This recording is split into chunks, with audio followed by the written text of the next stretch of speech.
एक दिन किसी बात पर सच्चिदानंद राय और मुख्तार अंसारी के पिता के बीच विवाद हो गया और इस बात की खबर मुख्तार अंसारी को लग जाती है। डॉक्टरों ने भाजपा विधायक कृष्णानंद राय के शरीर से 67 गोलियां निकाली। जेल में बंद मुख्तार अंसारी ने अभय सिंह को फोन करके कहा, राय और मुन्ना बजरंगी के बीच गोलियां चल रही हैं, राय की चुटिया काट ली है। मुख्तार के कारिंदे शहर में घूमा करते, किसी के भी सताए लोग उनसे संपर्क कर सकते थे। फैसला फाटक पर होता और उस कमजोर आदमी को न्याय मिलता।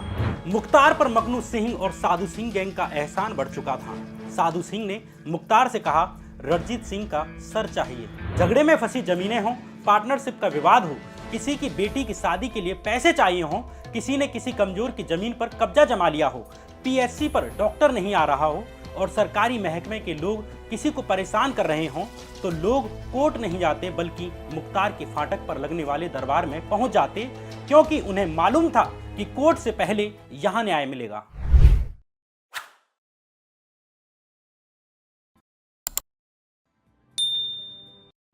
अस्सी के दशक में यूपी का पूर्वांचल क्षेत्र दो सबसे बड़े गैंगस्टर के बीच बटा हुआ था, एक पंडित हरिशंकर तिवारी और दूसरे ठाकुर वीरेंद्र शाही। लेकिन 90 के दशक में वीरेंद्र शाही की हत्या कर दी जाती है, वहीं पंडित हरिशंकर तिवारी राजनीति में शिफ्ट हो जाते हैं। गोरखपुर में रहने वाले हरिशंकर तिवारी के दो डॉन गाजीपुर जिले में भी काम करते थे, मखनू सिंह और साधु सिंह। इन्हीं दोनों के साथ काम करते थे मुख्तार अंसारी। इधर वीरेंद्र शाही की हत्या के बाद ठाकुरों को ब्रजेश सिंह में अपना हीरो दिखने लगा।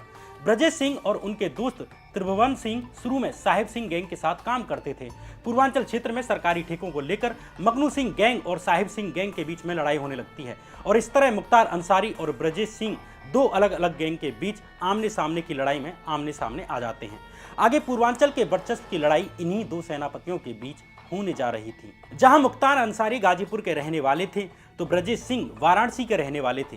ब्रजेश के पिता रविंद्रनाथ सिंह एक संभ्रांत किसान थे। 27 अगस्त 1984 के दिन एक जमीन विवाद में रविंद्रनाथ की हत्या हो जाती है। उनके ही पट्टीदार बंसू और पांचू ने उनकी हत्या कर दी। इस हत्याकांड में बंसी और पांचू के अलावा कई और लोग भी शामिल थे। अपने पिता की हत्या ने ब्रजेश सिंह को बदले की आग से भर दिया। ब्रजेश सिंह ने अपने पिता की जलती चिता के सामने खड़े होकर बदला लेने की सौगंध ली और 1 साल के भीतर ही ब्रजेश सिंह ने 27 मई 1985 के दिन अपने पिता की हत्या के मुख्य आरोपी हरिहर सिंह की हत्या कर दी। माना जाता है ब्रजेश सिंह पहले हरिहर सिंह के घर गए और उनके पैर छुए और गोली मार दी। पिता की हत्या का पहला बदला पूरा हो चुका था। इस तरह 1985 में ब्रजेश सिंह पर इस हत्याकांड का पहला केस दर्ज हो जाता है, लेकिन ब्रजेश सिंह अभी भी पुलिस की पकड़ में नहीं आया। अगले ही साल 1986 में चंदौली जिले के सिकरौरा गांव में ब्रजेश सिंह एक साथ 7 लोगों की हत्या कर देते हैं। इस हत्याकांड का आरोप लगता है ब्रजेश सिंह पर कि ब्रजेश सिंह ने ही अपने पिता की हत्या में शामिल एक पूर्व प्रधान समेत उसके भाइयों और 4 भतीजों की दुर्दांत तरीके से हत्या कर दी है। इत्तेफाक से इस मामले में पुलिस ने ब्रजेश को गिरफ्तार कर लिया और जेल भेज दिया।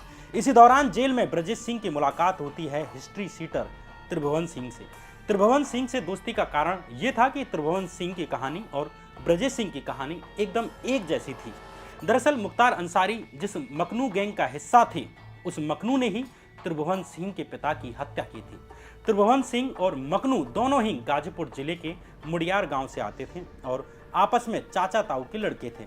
80 के दशक में त्रिभुवन सिंह प्रधानी का चुनाव जीत गए, लेकिन मखनू और मखनू के भाई साधु सिंह को इस बात से अब जलन होने लगती है कि उनका ही आदमी एक रसूखदार आदमी बन जाता है।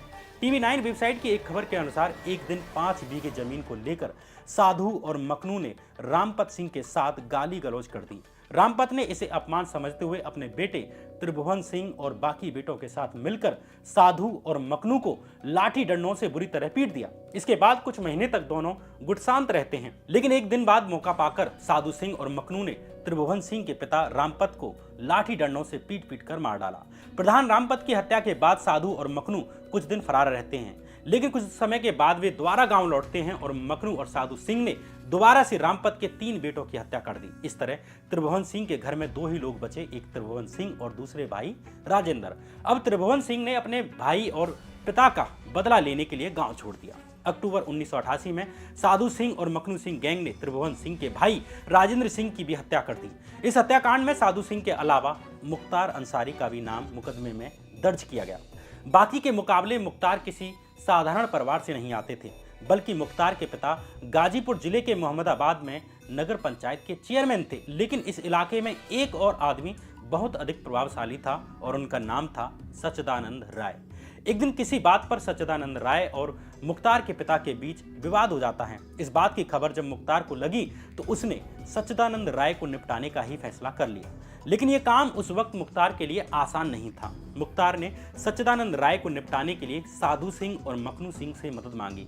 तब तक साधु सिंह और मखनू सिंह अपने पट्टीदार रामपत सिंह और उनके 3 बेटों की हत्या करके गाजीपुर और आसपास के इलाकों में एक बड़े दबंग की तरह स्थापित हो चुके थे।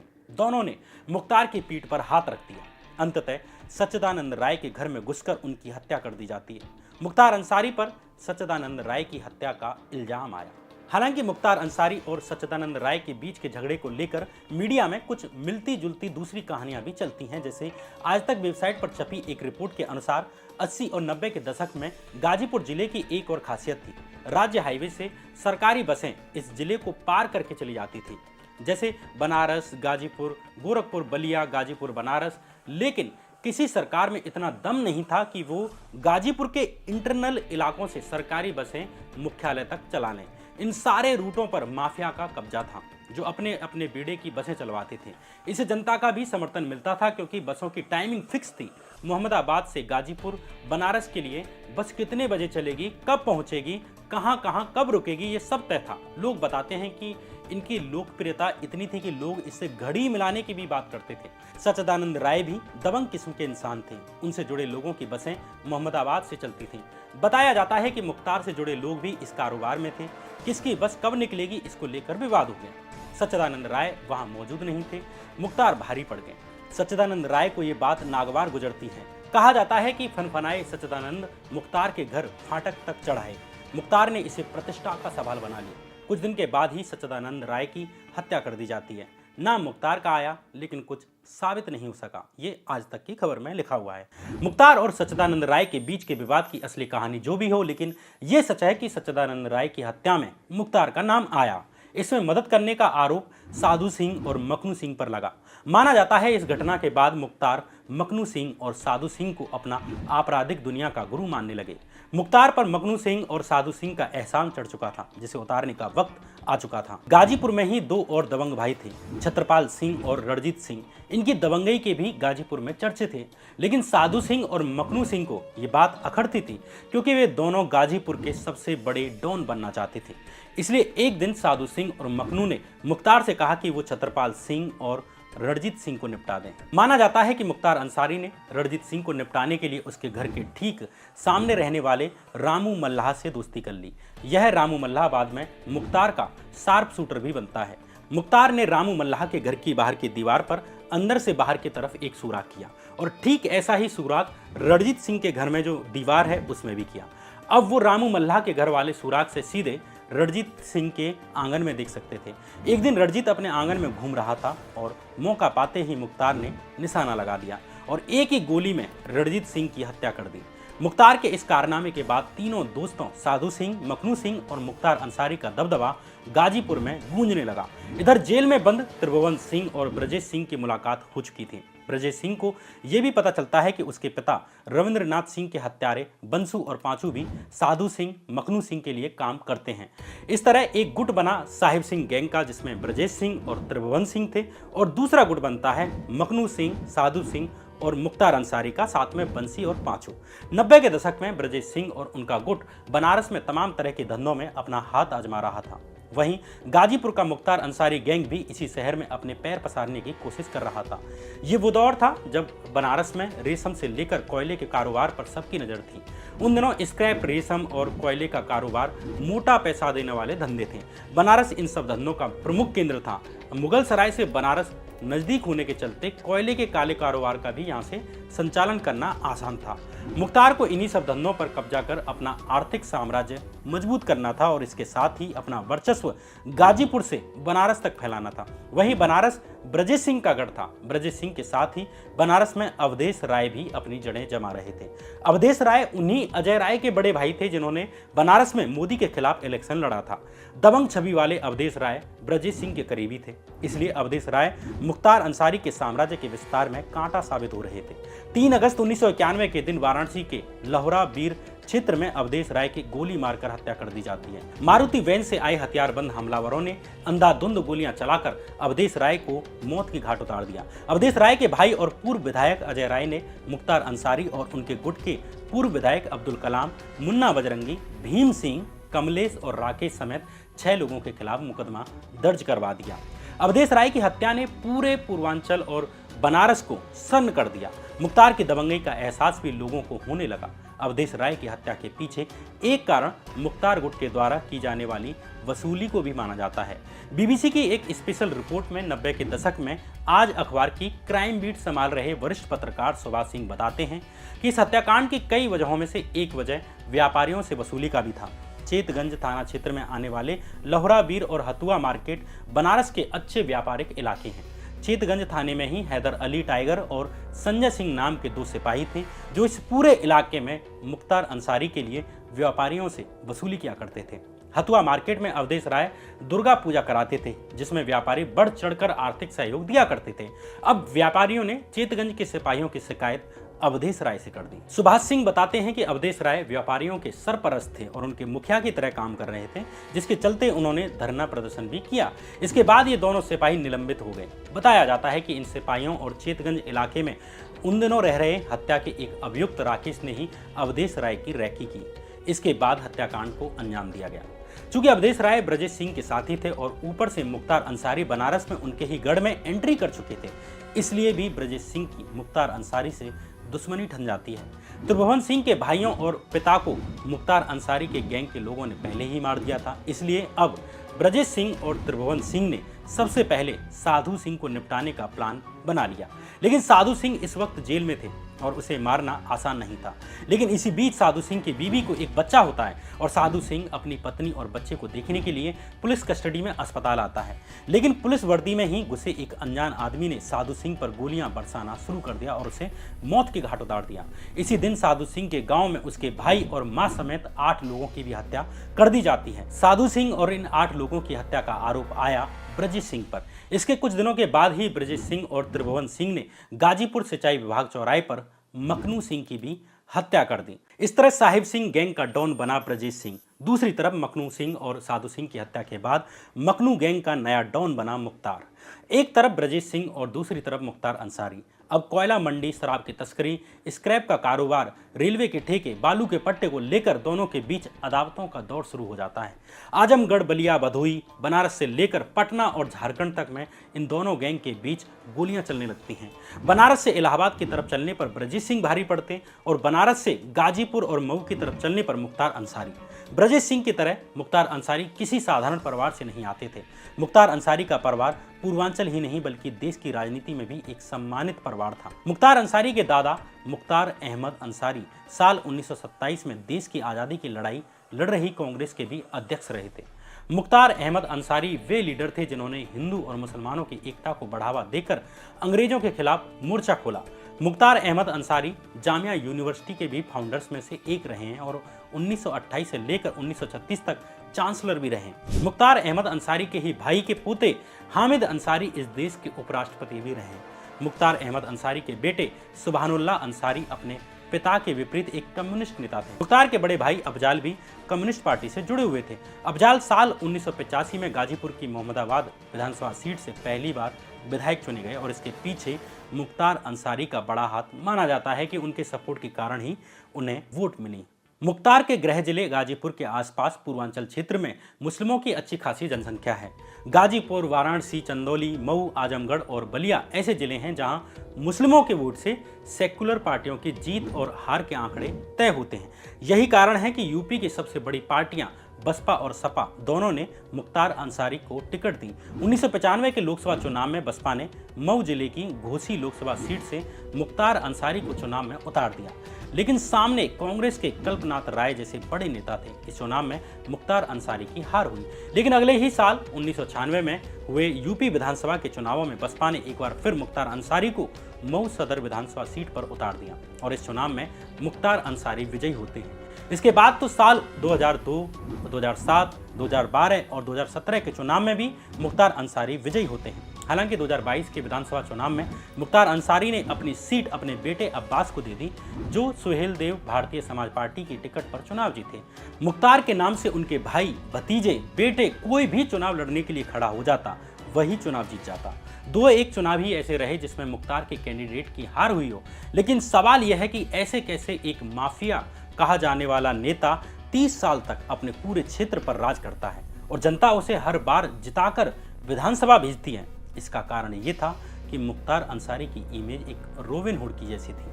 मुख्तार ने निजी लेवल पर क्षेत्र की गरीब जनता की मदद की। मुख्तार के घर जो फाटक के नाम से प्रसिद्ध हुआ, वहां वे लोग न्याय के लिए जाते जिन्हें कानून से भी न्याय नहीं मिल पाता था। मुख्तार के फाटक पर दरबार लगता, झगड़े में फंसी जमीनें हों, पार्टनरशिप का विवाद हो, शादी करके भी कोई लड़का लड़की को रखने के लिए तैयार ना हो, किसी की बेटी की शादी के लिए पैसा चाहिए हो, किसी ने किसी की जमीन पर कब्जा कर लिया हो, पीएससी पर डॉक्टर नहीं आ रहा हो, कोई सड़क नहीं बन रही हो, सरकारी महकमे के लोग किसी को परेशान कर रहे हो, किसी दफ्तर में किसी का काम नहीं हो रहा हो, तो लोग कोर्ट नहीं पहुंचते, फाटक पहुंचते, क्योंकि फाटक पर उन्हें न्याय की उम्मीद थी। उन्हें मुख्तार से ये उम्मीद होती थी कि कोई सुने या ना सुने, लेकिन मुख्तार और मुख्तार के लोग उनकी आवाज़ जरूर सुनेंगे। आज तक की रिपोर्ट के अनुसार मोहम्मदाबाद के ही एक बुजुर्ग बताते हैं कि मुख्तार के कारिंदे शहर में घूमा करते थे। किसी के सताए हुए लोग उनसे आसानी से संपर्क कर लेते, फैसला फाटक पर होता और वहीं से फरमान जारी हो जाते। समझाया प्यार से ही जाता, लेकिन सामने वाले को पता होता कि ना मानने के नतीजे क्या होंगे। मुख्तार अंसारी का जलवा ये था कि जब वे अपने जिले में होते तो पूरे मोहम्मदाबाद में 24 घंटे बिजली रहती। लोग इसी बात से समझ जाते कि मुख्तार इस वक्त जिले में ही हैं। विधायकी के पद ने मुख्तार अंसारी को ब्रजेश सिंह के ऊपर एक बड़ा एडवांटेज दे दिया। उत्तर प्रदेश की राजनीति में ये वो दौर था जिसमें गठबंधन से सरकारें बनाई जा रही थी। किसी भी पार्टी को स्पष्ट बहुमत नहीं मिलता था। वैसे में सदन में बहुमत साबित करने के लिए या सरकार को बनाए रखने के लिए एक एक विधायक की जरूरत पड़ती थी। इसलिए मुख्तार अंसारी और पंडित हरिशंकर तिवारी जैसे बाहुबलियों के सामने राजनीतिक पार्टियां भी फायदा लेने के लिए आया करती थी, क्योंकि ये खुद ही विधायक थे और परिवारों में भी इनके कई विधायक होते थे। ऊपर से दर्जन भर विधायकों पर इनका नियंत्रण था। अपनी जातियों और समुदायों में भी इन बाहुबलियों को पूर्ण समर्थन मिलता था। इसलिए मुख्तार अंसारी जैसे बाहुबली धनबल और शक्ति बल के साथ साथ राजनीतिक तौर पर भी मजबूत हो गए। इसलिए मुख्तार अंसारी ने विधायकी मिलने के बाद ब्रजेश सिंह की सत्ता हो हिलाना शुरू कर दिया। मुख्तार का दबदबा पुलिस और राजनीति में भी था। पुलिस ब्रजेश को परेशान करने लगी, साथ ही ब्रजेश के गैंग के लोगों पर भी हमला होने लगा। अब ब्रजेश गैंग के लोग प्लान करने लगते हैं कि क्यों ना मुख्तार अंसारी को ही निपटा दिया जाए। 15 जुलाई 2001 के दिन मुख्तार अंसारी अपने काफिले से कहीं जा रहे थे और सामने खड़े ट्रक में से कुछ हथियारबंद हमलावर निकलते हैं और ताबड़तोड़ फायरिंग शुरू कर देते हैं। इधर मुख्तार के लोगों ने भी जवाबी फायरिंग शुरू कर दी। इत्तेफाक से इस गैंगवार में मुख्तार अंसारी की जान बच गई, लेकिन 3 लोगों ने जान गंवा दी। इस गोलीकांड का आरोप आया ब्रजेश सिंह पर। ब्रजेश सिंह और उनके दोस्त त्रिभुवन सिंह के खिलाफ इस मामले में रिपोर्ट दर्ज करा दी गई। हालांकि मुख्तार के पक्ष को यह भी लग रहा था कि जवाबी गोलीबारी में ब्रजेश सिंह भी मारा गया है।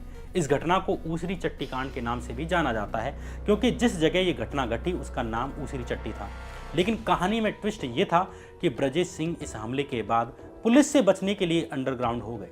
वहीं इलाके में फैली ब्रजेश सिंह की मौत की खबर के बाद मुख्तार अंसारी पूरे पूर्वांचल क्षेत्र में अकेले डॉन बचते हैं। इससे मुख्तार के रुतबे में और अधिक 4 चांद लगते हैं। चूंकि ब्रजेश सिंह अंडरग्राउंड होकर काम करते थे, इसलिए उन्हें जरूरत थी एक ऐसे फेस की जो राजनीतिक स्तर पर मुख्तार अंसारी का मुकाबला कर सके। लेकिन मऊ में मुख्तार अंसारी को हराना मुश्किल ही नहीं, नामुमकिन था। एक तो मऊ में मुख्तार का दबदबा था, उनकी अच्छी छवि थी, ऊपर से यहाँ मुस्लिम वोटर भी अधिक थे। इसलिए ब्रजेश ने सोचा क्यों ना मुख्तार के भाई अफजाल को घेरा जाए। अफजाल गाजीपुर की मोहम्मदाबाद सीट से लगातार विधायक बनते हुए आ रहे थे और यहाँ मुख्तार के भाई को घेरना इसलिए आसान था क्योंकि यहाँ मुस्लिम वोट मात्र 10% थे। इसलिए ब्रजेश ने भाजपा नेता कृष्णानंद राय को पीछे से सपोर्ट करना शुरू कर दिया। 2002 के विधानसभा चुनाव में कृष्णानंद राय ने अफजाल अंसारी को चुनाव हरा दिया। अफजाल की हार एक तरह से मुख्तार अंसारी की हार की तरह थी। राय भूमिहार जाति से आते थे और पूर्वांचल क्षेत्र में उनका प्रभाव बढ़ता जा रहा था। ब्रजेश सिंह की मदद के बदले कृष्णानंद राय ने सरकारी ठेकों को ब्रजेश सिंह गुट को दिलाने में मदद करना शुरू कर दिया, जिससे मुख्तार अंसारी को चिढ़ थी। धीरे धीरे कृष्णानंद राय मुख्तार अंसारी की आंख में चुभने लगते हैं। इसका अंदाजा विधायक कृष्णानंद राय को भी लग चुका था, इसलिए कृष्णानंद राय सजग रहने लगे। मुख्तार की अदावत के चलते विधायक कृष्णानंद राय अपने करीबी राजेंद्र राय की हत्या के विरोध प्रदर्शन में भी शामिल नहीं हो पाए। नव भारत टाइम्स की एक रिपोर्ट कहती है कि पुलिस रिकॉर्ड के अनुसार मुख्तार अंसारी से चल रही गैंगवार में कृष्णानंद राय के प्रमुख सहयोगी राजेंद्र राय, छिनकू गेहार, शोभानाथ राय, राम अवतार, अविनाश सिंह, कल्लू राय, अखिलेश राय, बिट्टू पाठक, रमेश वर्मा, रमाकांत भारती और रामेंद्र राय को अपनी जान गंवानी पड़ी थी, जबकि मुख्तार अंसारी के समर्थकों में केवल कुख्यात अपराधी अन्नू त्रिपाठी ही मारा गया। खबरों के अनुसार कृष्णानंद राय भी जानते थे कि उनकी जान को खतरा है, इसलिए बुलेट प्रूफ जैकेट पहना करते थे, लेकिन उस दिन उन्होंने नहीं पहनी। 29 नवंबर 2005 के दिन भाजपा विधायक कृष्णानंद राय सियाड़ी गांव में एक क्रिकेट प्रतियोगिता का उद्घाटन करके लौट रहे थे। तभी अचानक कृष्णानंद राय के काफिले पर गोलियां बरसाई जाने लगती हैं। करीब 400-500 राउंड फायरिंग होती है और इस हमले में एमएलए कृष्णानंद राय के साथ साथ 6 अन्य लोगों की भी जान चली गई। कृष्णानंद राय के शरीर से 67 गोलियां निकलती हैं। यह एक तरह से ये संदेश देने के लिए थी कि आपके इलाके में घुसकर मारा है। आज तक की एक विशेष रिपोर्ट के अनुसार कहा जाता है कि हमलावरों में से एक हनुमान पांडे ने उनकी चुटिया काट ली। एक जरूरी बात यहाँ ये नोट करने की भी है कि पूर्वांचल में उभर रहे इन बाहुबली नेताओं की भले ही अपनी जातियां और धर्म थे, लेकिन इनकी गैंग में सब जातियों और सब समुदायों के लोग काम करते थे। मेरे पहले एपिसोड में आप ये साफ देख सकते हैं कि भले ही लड़ाई हरिशंकर तिवारी बनाम वीरेंद्र शाही की थी, लेकिन राजपूत नेता और दबंग आपस में भी लड़ रहे थे और ब्राह्मण बाहुबली भी आपस में लड़ रहे थे और दोनों ही गैंग में दोनों ओर से दोनों ही जातियों के लोग थे। इसलिए मुख्तार अंसारी के वर्चस्व को मुख्तार के वर्चस्व से देखा जा सकता है, लेकिन अगर कोई इसे मुसलमान बनाम हिंदू की तरह देखता है तो उसे पूर्वांचल की माफिया राजनीति की हिसाब किताब का पता नहीं है या वो खुद अंदर से सांप्रदायिक है। बहरहाल कृष्णानंद राय हत्याकांड में मुख्तार अंसारी और उनके भाई अफजाल अंसार पर आरोप लगते हैं। मुख्तार अंसारी उस वक्त मऊ सदर विधानसभा सीट से निर्दलीय विधायक थे और वहीं उनके भाई अफजाल अंसार सपा की टिकट पर गाजीपुर लोकसभा क्षेत्र से सांसद थे।